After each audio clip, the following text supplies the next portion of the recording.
الحمدللہ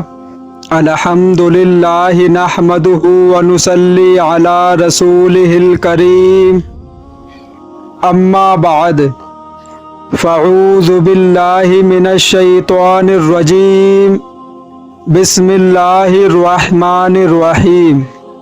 اللہ تعالیٰ سے دعا ہے اللہ تعالیٰ صحیح طریقے سے بات کہنے کی، سننے کی، سمجھنے کی، پھر اس پہ اللہ تعالیٰ ہم سب مسلمان بھائیوں کو عمل کی بھی توفیق عطا فرمائے۔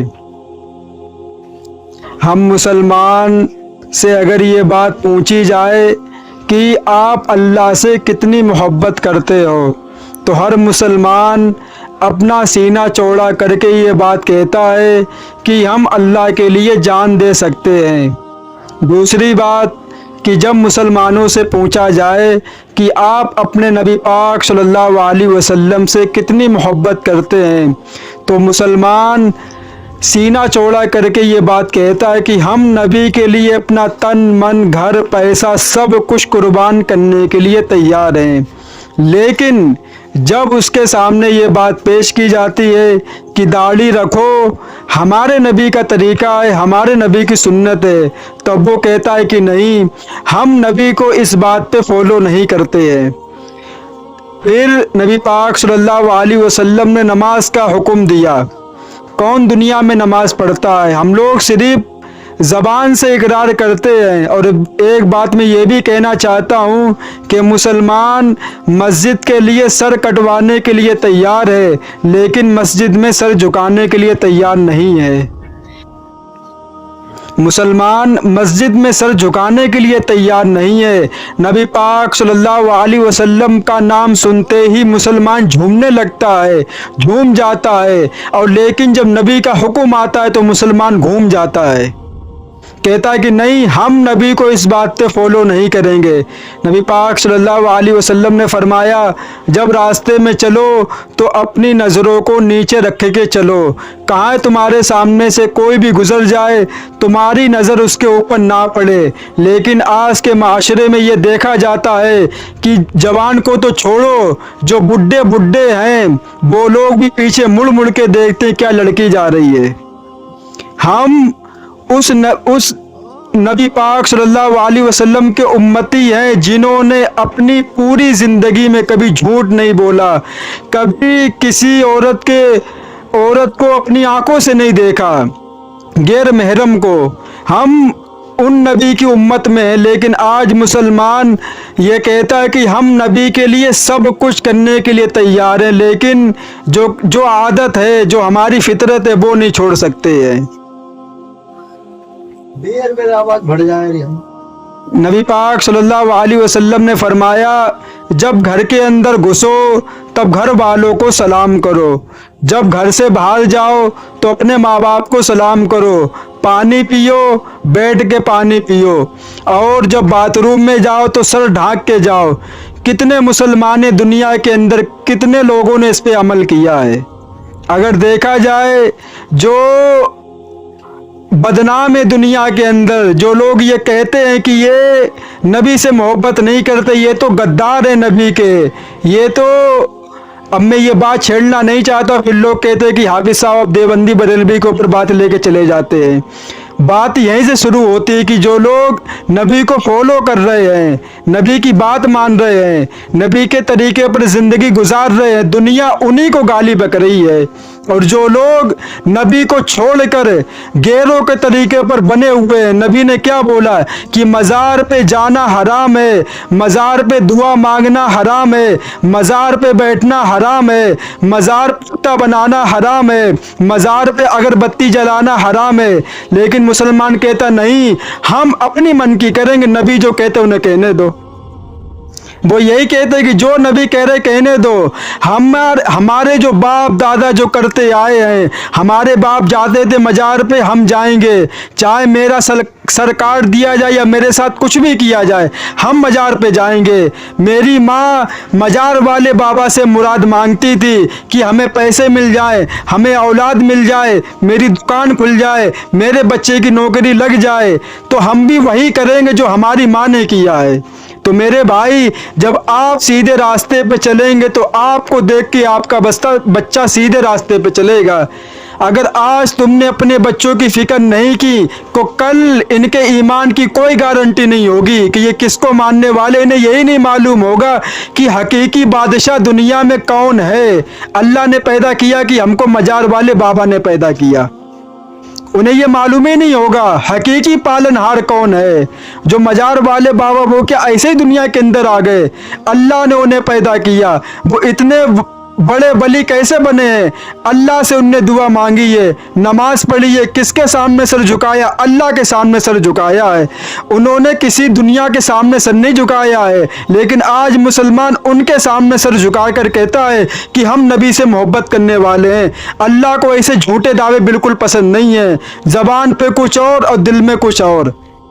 تو میرے بھائی، جس بات نے ہمارے نبی نے ہم کو روکا ہے، ہمیں وہ کام نہیں کرنا، چاہے دنیا ہم سے خوش ہو یا دنیا ہم سے ناراض ہو، ہمیں اللہ اور نبی کو راضی کرنا ہے۔ اگر ان کو ہم نے ناراض کر دیا تو دنیا بھی برباد ہے اور ساتھ میں آخرت بھی برباد ہے، لیکن ہم نے سب کو ناراض کر کے نبی پاک صلی اللہ علیہ وسلم کو راضی کر لیا تو ہماری دنیا بھی کامیاب ہے اور مرنے کے بعد آخرت میں بھی کامیابی ہے۔ تو میرے بھائی، نبی نے جن جن کاموں سے روکا ہے ہمیں وہ کام چھوڑنے بھی ہیں اور دوسروں کو بتاتے بھی رہنا، کیونکہ ہم وہ امتی ہیں جو برے کام سے بچتے بھی ہیں اور لوگوں کو برے کام سے بچاتے بھی ہیں، خود نیک کام کرتے ہیں اور دوسروں کو نیک کام کرنے کے بارے میں بتاتے بھی ہیں، کیونکہ ہم نبی کے امتی، انہوں نے پوری زندگی یہی کیا ہے، پوری زندگی لوگوں کو سیدھا راستہ دکھایا۔ جو لوگ برائی کرتے تھے ان کو برائی سے روکا کہ یہ برا کام ہے، یہ مت کرو۔ تو ہمیں بھی وہی حق ادا کرنا نبی پاک صلی اللہ علیہ وسلم کا۔ تو میرے بھائی، دنیا تم سے کچھ بھی کہے کہ یہ دیکھو مزار پہ نہیں جاتا ہے، یہ اگربتی نہیں جلاتا ہے، وہ کہہ رہے انہیں کہنے دو، ہم تو قرآن دیکھیں گے، قرآن میں کیا لکھا ہوا ہے۔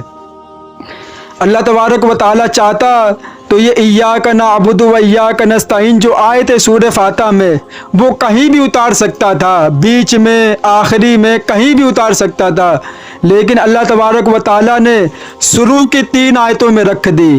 کیا لکھا ہوا ہے؟ ہم تیری عبادت کریں گے اور تجھ سے ہی مدد مانگیں گے۔ ایاک نعبد و ایاک نستعین سورہ فاتحہ۔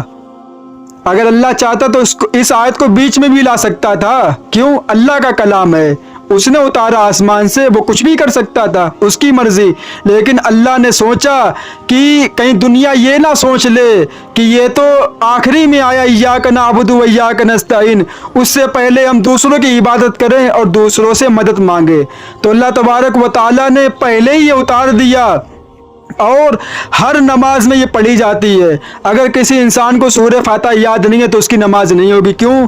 سورہ فاتحہ نماز کے اندر پڑھنا واجب فرض ہے، اگر یہ یاد نہیں ہے تو نماز نہیں ہوگی، اس کو یاد کرنا ضروری ہے۔ کیوں؟ کہ تمہارے منہ سے یہ نکالا جائے گا ایاک نعبد و ایاک نستعین، ہم صرف تیری عبادت کریں گے اور تجھ سے ہی مدد مانگیں گے، بس، اور کسی سے نہیں۔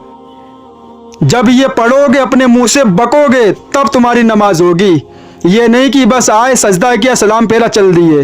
اللہ کہتا نہیں، اپنے منہ سے نکالو، یہ بات نکالو اپنے منہ سے، کہیں تم بھول نہ جاؤ، تبھی صبح، پھر دوپہر میں، پھر عصر میں، پھر مغرب میں، پھر عشاء میں، اور ہر رکعت میں، یہ کہ انسان بھولے نہ کہ ہمیں پیدا کرنے والا کون ہے، ہمیں کس کی عبادت کرنی ہے، اور نبی نے کیا ہمیں بتا کے گئے ہیں کہ ہمیں صرف اور صرف ایک اللہ کی عبادت کرنی ہے، بس، اور نبی پاک صلی اللہ علیہ وسلم کو فالو کرنا ہے، نبی کے طریقے پر زندگی گزارنی ہے۔ اللہ تعالیٰ کو ایسے مانو جیسے نبی نے بتایا ہے، اور نبی کو ایسے مانو جیسے اللہ تعالیٰ نے بتایا ہے۔ جب ایسے مانو گے تب جا کے تمہارے دماغ میں آئے گا کہ جو باتیں ہمارے نبی نے اللہ تبارک و تعالیٰ کے بارے میں کہی ہیں بالکل صحیح کہی ہیں، اور اللہ تبارک و تعالیٰ نے نبی کے بارے میں جو بتایا بالکل صحیح بتایا ہے۔ اگر یہ راستہ چھوڑ دیا تو میرے بھائی ہمارے ایمان کی کوئی گارنٹی نہیں ہے کہ ہم کس راستے پہ جا رہے ہیں۔ آج دیکھو سوشل میڈیا پہ کتنے بھونک مارتے ہیں لوگ کہ یہ ان کے پیچھے نماز پڑھنا بیکار ہے اور مزار پہ جانا جائز ہے، ان سے مرادیں مانگ سکتے ہو۔ آج دیکھو لوگ کتنے برباد ہیں، پوچھ لو ان سے، ایک ٹائم کی نماز پڑھتے ہو، وہ تو یہی چاہتے ہیں کہ ہم تو مر جائیں گے، غوث اعظم تو ہمیں بخشوا دیں گے، صابر پیا وہ ہمیں بخشوا دیں گے، خواجہ پیا بخشوا دیں گے ہمیں، چاہے جتنے بھی گناہ کر لیں۔ ایسا کچھ بھی نہیں ہے میرے بھائی، اگر گناہ ہو گیا ہے تو یہ نہیں ہے کہ نماز پڑھ لی گناہ معاف ہو گیا، فقیر کو پیسے دے دیے گناہ معاف ہو گیا، مزار پہ چلے گئے گناہ معاف ہو گیا، نہیں، اللہ ہی گناہ معاف کرنے والا ہے، اس کے سوا کوئی کسی کے اندر طاقت نہیں ہے، کوئی اس درجے تک نہیں پہنچا ہے وہ کسی کے گناہ معاف کر سکے۔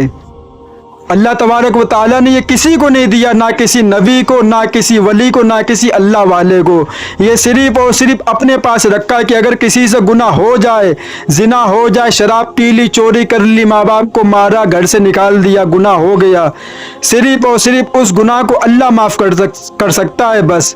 آج دیکھا جاتا سوشل میڈیا کے اندر کہ یہ کوئی ولی ہے، پتہ نہیں کیا ہے، وہ کہتے ہیں کہ میری چپل اپنے سر کے اوپر رکھ لو تمہارے سارے گناہ معاف ہو جائیں گے۔ بتاؤ، جب انسان اللہ کو چھوڑے گا تو اللہ تبارک و تعالیٰ اس کے سر پہ ایسے چپل رکھوائے گا۔ آج دیکھو دنیا کے اندر کتنے نئے نئے ڈھونگی لوگ آ رہے ہیں، میرا کلمہ پڑھو، یہ کرو، یہ کون لوگ ہیں؟ وہی ہیں نہ جنہیں اللہ سے محبت ہے اور نہ نبی پاک صلی اللہ علیہ وسلم سے محبت ہے۔ تو میرے بھائی صرف جھوٹے دعوے مت کرو نبی سے محبت کا کہ ہم بہت محبت کرتے، کچھ کر کے بھی تو دکھاؤ۔ نبی نے کیا بولا؟ نبی پاک صلی اللہ علیہ وسلم، نماز کسی بھی حالت میں معاف نہیں ہے، کسی بھی حالت میں۔ پہلی بات، کھڑے ہو کے نماز پڑھو، اگر کھڑے ہونے کی طاقت نہیں ہے بیٹھ کے پڑھو، بیٹھنے کی بھی طاقت نہیں ہے لیٹ کے پڑھو، لیٹنے کی بھی طاقت نہیں اشارے سے پڑھو۔ اتنا آسان ہے کسی چیز میں، لیکن چھوڑ نہیں سکتے بس، اگر چھوڑ گئی تو قضا پڑھ سکتے ہو، چھوڑنے اجازت نہیں ہے نماز کو۔ یہ کون فرما رہا ہے؟ یہ ہمارے نبی فرما رہے ہیں۔ اور کیا فرمائے کہ نماز میری آنکھوں کی ٹھنڈک ہے۔ اور کتنے لوگ فالو کرتے نماز کو، وہ جو کرتے ہیں تو انہیں گالی بکی جاتی ہے کہ ان کے ماتھوں پہ ڈھٹے پڑ گئے سجدے کے، ڈھونگ کرتے ہیں، نماز نہیں پڑھتے ہیں۔ کبھی آؤ میرے ساتھ، کبھی رہو میرے ساتھ تو پتہ چلے گا کہ نماز کیسے پڑھی جاتی ہے۔ کبھی رہو میرے ساتھ ایک مہینہ، سجدے ماتھے پہ کیا، تمہارے تو گھٹنے بھی داغ پڑ جائیں گے سجدے کرتے کرتے، تم ماتھے کی بات کرتے ہو۔ اور ایک بات اور بتا دیں، بہت سے لوگ یہ نہیں جانتے ہوں گے، حضرت علی رضی اللہ تعالیٰ عنہ کے بھی ماتھے پہ نشان تھا سجدے کا، بخاری کی حدیث ہے۔ اب یہ کون جھٹلائے گا دنیا کے اندر؟ ان کے بھی ماتھے پہ نشان تھا۔ معاذ اللہ، اب کوئی یہ بھی بول سکتا ہے کہ وہ بھی کہیں بنوا لیا ہوگا؟ کوئی بول سکتا ہے یہ بات؟ کوئی نہیں بول سکتا ہے۔ لیکن آج جو مسلمان نماز پڑھ رہے ہیں ان کے بارے میں یہ بولا جاتا ہے کہ یہ ڈھونگ کر رہے ہیں، انہوں نے اسپتال میں جا کے ڈاکٹروں سے یہ نشان بنوایا ہے۔ میرے بھائی ایسا بالکل بھی نہیں ہے۔ جب اللہ کے سامنے سر جھکاؤ گے تو اللہ تبارک و تعالیٰ کچھ نہ کچھ نشان اپنی طرف سے دے دیتا ہے، اور یہی نشان کل قیامت کے دن چمکے گا سورج کی طرح، انہی لوگوں کا جنہوں نے نماز پڑھی اور جنہوں نے اللہ کے راستے میں اپنی زندگی قربان کر دی۔ ان کے لیے نہیں جو صرف حلوے مانڈے کھاتے رہے، بریانی بیٹھ کے مزاروں پہ، بس ان کے لیے نہیں ہے۔ دیکھ لو مزار پہ جا کے، خدا کی قسم یہ بات کہتا ہوں، خدا کی قسم، مزار پہ جتنے لوگ بیٹھتے ہیں ایک ٹائم کی نماز نہیں پڑھتے، اور مزار والے جو بیٹھتے ہیں وہ یہ خود جانتے ہیں کہ یہ جو بابا قبر کے اندر لیٹے ہوئے یہ ہم کو کچھ نہیں دے سکتے ہیں۔ زندہ جو آدمی میرے پاس آیا ہے وہی دے سکتا ہے، یہ جو مرے ہوئے یہ ہم کو نہیں دے سکتے کچھ بھی، نہ پیسے دے سکتے، نہ بریانی کھلا سکتے، نہ حلوہ کھلا سکتے۔ وہ زندہ سے مانگ رہے ہیں جو مزار پہ بیٹھے ہیں، اور لیکن جو بے وقوف وہاں جا رہے ہیں پیسہ خرچہ کر کے، وہ وہاں ان سے مانگ رہے ہیں جو قبر کے اندر دفن ہے۔ اور جو بیٹھا ہوا ہے اتنا بھاری پیٹ لیے ہوئے وہ زندوں سے مانگ رہا ہے کہ ہمیں بریانی دے دو، پیسے دے دو۔ اور جو لوگ جا رہے اپنا پیسہ خرچہ کر کے وہ لوگ مردوں سے مانگ رہے۔ کیا زمانہ ہے۔ ایک آخری بات کہہ کے بات ختم کرتا ہوں کہ افسوس ہے ایسے مسلمانوں پہ، افسوس ہے ایسے مسلمانوں پر جن کو یہ بتانا پڑے کہ اللہ ہی عالم الغیب ہے، اللہ ہی سب کچھ کرنے والا ہے۔ وآخر دعوانا الحمد للہ رب العالمین۔